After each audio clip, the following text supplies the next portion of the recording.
Hello again and welcome back to the PhatPhish Guitar Studio. I'm Dave, and in this video we're going to be continuing with the interview that I recently did with Fiene from the symphonic metal band Niovel. This is part 2. If you want to see part 1, I'll put a link to that in the information section down there.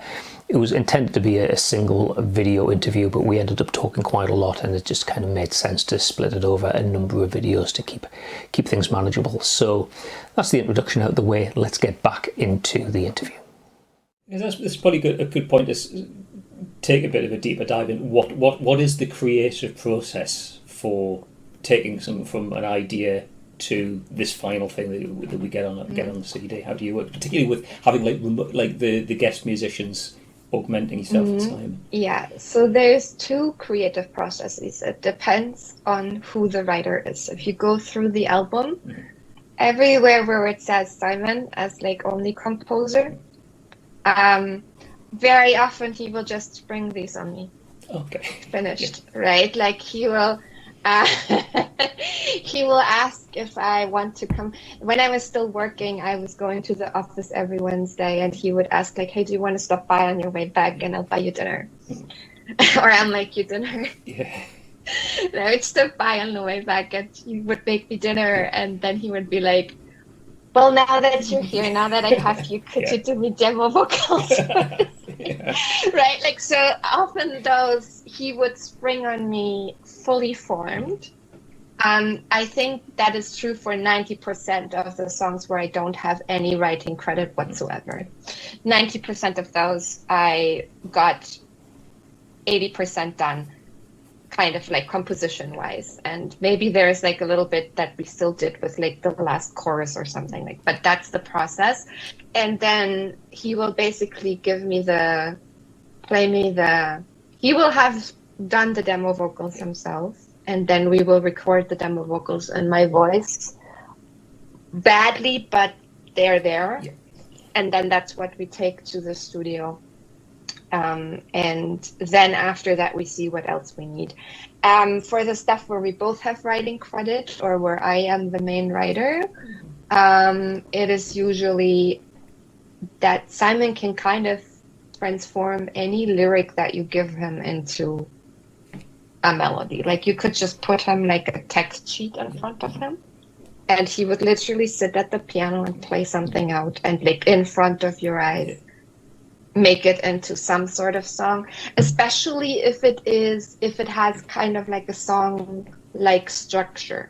So he does not actually like to write in the sort of super classic structures, whereas I, even when I'm writing poetry, I am very repetitive, very rhymey, very structured, very kind of verse, very nursery rhymey. I really love when it's sort of I always say it has to be a little bit annoying. Not annoying, but it has to be almost I like to say things 3 times at the very least, and then if you still haven't got it, I'll do a 4th. So I like these more rhythmic patterns. And so if I give him something like that, very quickly he will come up with a melody, and then that'll become a song. And then from there, just by virtue of neither of us being a peak instrumentalist, I am astonishingly bad at the piano, considering that I took lessons for 10 years. It's embarrassing, but such is life. It just didn't stick, and so I never play any instruments on the albums. And I could accompany myself a little bit, but it would take a lot of practice for me. It's not my favorite thing to do. And so Simon is completely self-taught on the piano, so he can usually he really improvise. He can just sit down and improvise and stuff. So he will do the keyboards and stuff on everything that can be played kind of with a piano, or the piano as a MIDI controller. But then you still need real guitars often, and so that's how we started looking for other people. I think it was mostly the guitar problem that needed to be solved, because particularly it's really in your genre, if you haven't got a Yeah, solid and guitar. it's really difficult. It's really difficult to make like an artificial guitar. Like you can do it. Like there is really, I don't think you can always tell whether it's a real guitar or not on the album. Like in the beginning, I think you can tell, but then later on, it's like, if you are a guitar player, you can tell. But if you're just a normal listener, I would say like, there's definitely parts where it's not a real guitar sometimes, where it's just a MIDI guitar, and that serves just fine. It also depends on like, do you have someone available who can do it? Is it worth the money? Like there are all sorts of questions, right? Because all of this costs money. But the guitar problem needed to be solved, and neither of us plays guitar, and we started just looking around the internet on the usual places for just people who play guitar, and that's how we found all of our guest musicians actually are through like SoundBetter or Fiverr or like any of those platforms.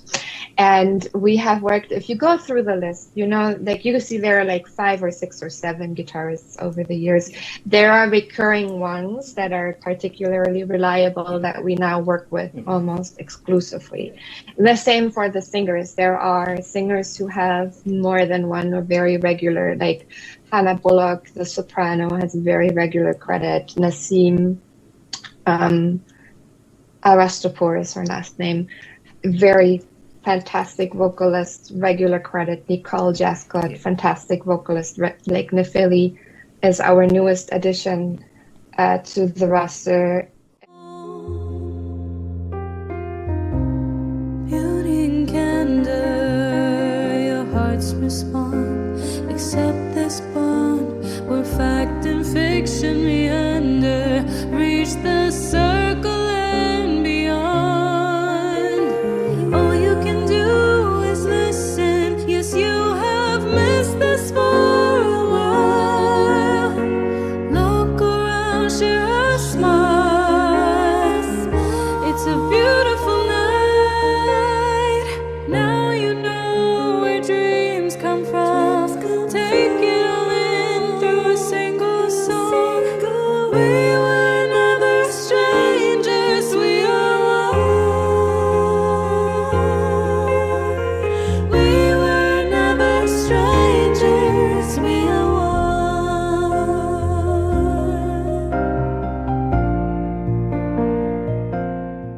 They're all super reliable.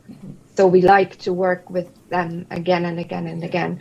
And then on the guitars, Kai Zukowski and Jean-Michel Kellerman are super reliable. So they have multiple. They show up time and time again. There's a harpist as well, Tomiko, I don't know.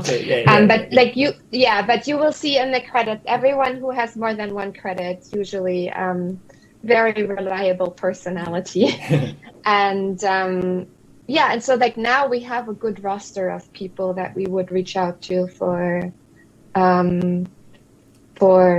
extra, like for session work basically. So are these guys predominantly working remotely, where you send them stems and they record in their studio and so they're not actually in the room with you? Yeah, no, we have never, like the only one who's ever in the room with me is Simon.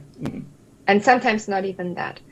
So no, they are all over the world. Like Jean-Michel is probably the only one that we could meet up with. He lives in the area. Nefeli once came to our house to record something.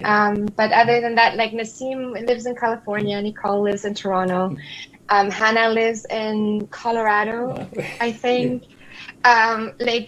So it's or Columbus, Ohio.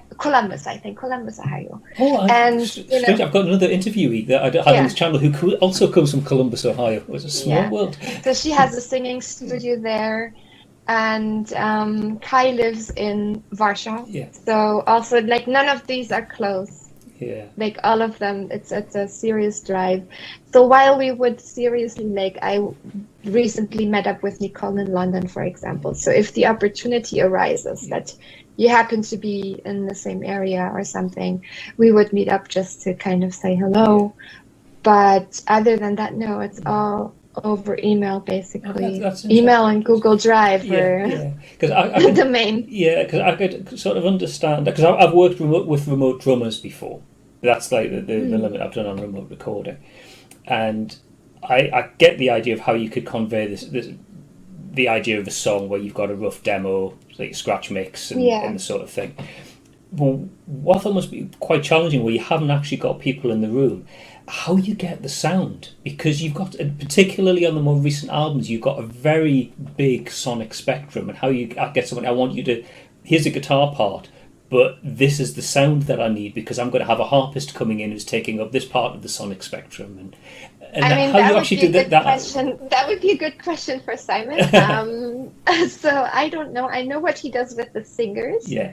So he will just send like a reference track and the lyrics and then some instructions. Usually he does like a little video where he walks everyone through the arrangement and says sort of like what he needs. And I mean, I know that guitars are sort of like a special topic, but it wouldn't surprise me if he did very weird things to the guitar stuff that he gets in the end, right? Yeah. But also the guitarists that we work with, both of them really know their stuff. So often it's actually kind of, okay, what do you think? You know, like what's your someone who's been like on their instrument and just particularly like playing in a band with their instrument for a long time. Like Kai has another band project called Nefarious, which is amazing, by the way, if you're into more death metal-y. Like it's the only growly screaming metal that I can actually listen to. It's weird. It's really good. It's really good. They have an album coming up and Simon is helping with the mixing there. But so like he has experience, and Jean-Michel actually plays in a lot of other bands and projects. So he's a very, very experienced with his instrument and with the requirements. So often I think they will know better than you will, right? And just kind of trusting the expertise. I think that's my main tip, is just trust the expertise.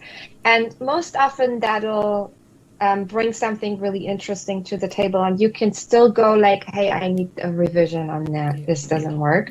But usually I think what we do is giving them a lot of leeway, unless it's something very specific. Like if I, for a backing vocal arrangement, need like a very specific style or something like that, then we'll say that. But usually we just let them do, we'll just let them do their thing. And that seems to work really well. But yeah, I know that Simon does like a little video where he explains the arrangement and he explains what else is going on.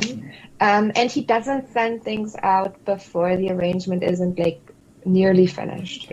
So that also helps, right? Like knowing what parts you're gonna have. So then you get all of the individual stems, and that gets pulled together to the final album. Exactly. Very cool.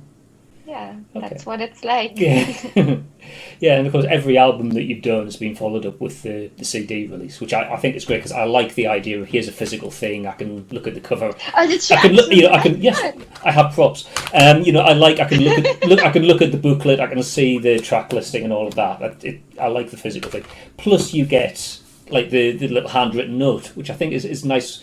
All of the CDs I've bought the past few years tends to be the self-publishing independent artists, and you get that little bit extra by from supporting them. We have an internet problem. Oh, here we go. And I like the idea that you still put out physical media. All of the CDs have been, you do these through crowdfunders. Yes. Yeah, it's a very, I mean, the reason for that is a lot less heroic than you might think. It's just very simple. Like, by the time we upload stuff, we have already paid thousands of euros out of our own pocket. And I'm like happy so first of all, like, I think a special thing about us is that we're happy for you to use our music whichever way. Like, as long as it's non-commercial, as long as you give credit, you can play it on your radio show, on your fan radio, you can use it for your videos, you can cover it, you can have it in the background of your stream, you can like whatever, if do whatever with it. We're happy for that. We're happy for you to have the music for free as well. Like, sure, you can buy a digital release, but honestly, I was thrilled when, like, I'm always thrilled to see how quickly the album appears on the torrent site. And I will say those downloads on a Russian torrent site meant more to me than Spotify streams at some point, you know? So I'm kind of like, no, I'm absolutely delighted for you to listen to it and have it for free. But if I'm going to lay down the money to order physical media and keep that in my house, Yeah. that always just felt really wasteful to me if I don't know that I will eventually be able to, if someone really wants it, because we all know the story of the guy with the thousands of t-shirts in his garage that he couldn't sell or something like that. So, like, that gives me nightmares. So I'm kind of in that area. I wanted a bit more planning security, especially with the first one. I think now I would be relatively comfortable to just order a print run of CDs and be like, okay, fine. However, it also turns out that the Kickstarter thing now that we do this every year, people are quite used to it. And first of all, it actually brought us a new audience. About, I want to say, between a third and half of the backers in any campaign actually discover us right then through Kickstarter or other kind of means. So I think it actually has done interesting things for building like a secondary audience. And also, it is a really good format for us, a really good release format, because we're still so small. If I talk about the album before it is out, nobody cares, right? Like, I can talk a month or 2 months about the album. Maybe it's time to shift that a little bit, but like, put yourself back in 2021 or 2022, where it's like 30 people who knew about us, right? Like, if I talk to those 30 people for 2 months about the album without them being able to do anything, that just never felt really useful to me. But once you have something out, it's actually like a really interesting pre-order system, if you will, you know?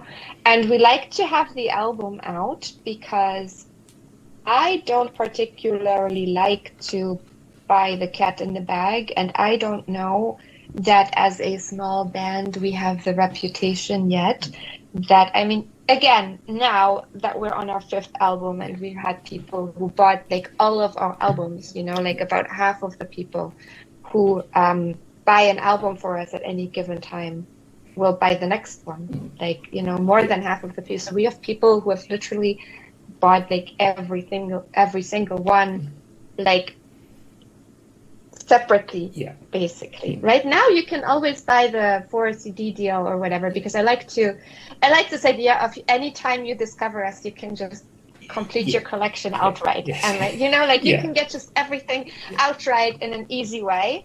But there are people who have been buying our CDs like every single time, and that's a really, again, now we might have a little bit of a reputation, but I still think someone who discovers you right then, it's really difficult to sort of make a decision based on a past release. So I like that the music is out there already and that it's very clear. Like, you can go listen to all of it, and then if you like it, or even if you just want to support us, like, I've had people who just bought a CD just to support us. They were like, I don't have a CD player, I'm going to give this to someone, but like, here goes. Whatever your reason may be, I think it's just a really nice way also for everyone to sort of see, there's a bit of a movement going on, there is a bit of a community, everybody, I think, loves a campaign. And for that, the Kickstarter format is actually a really good format. And I think it's like the ultimate compliment as well. If someone's actually prepared to part with their hard-earned money for something that you've done. Absolutely, absolutely. I'm always delighted. I still announce every CD sale Yeah. to my husband Yeah. and to Simon. Yeah. Like I literally go over to my husband and be like, I just sold Yeah. a CD, Yeah. or someone just bought all of our albums, and then I will text Simon also every time. Yeah. Yeah.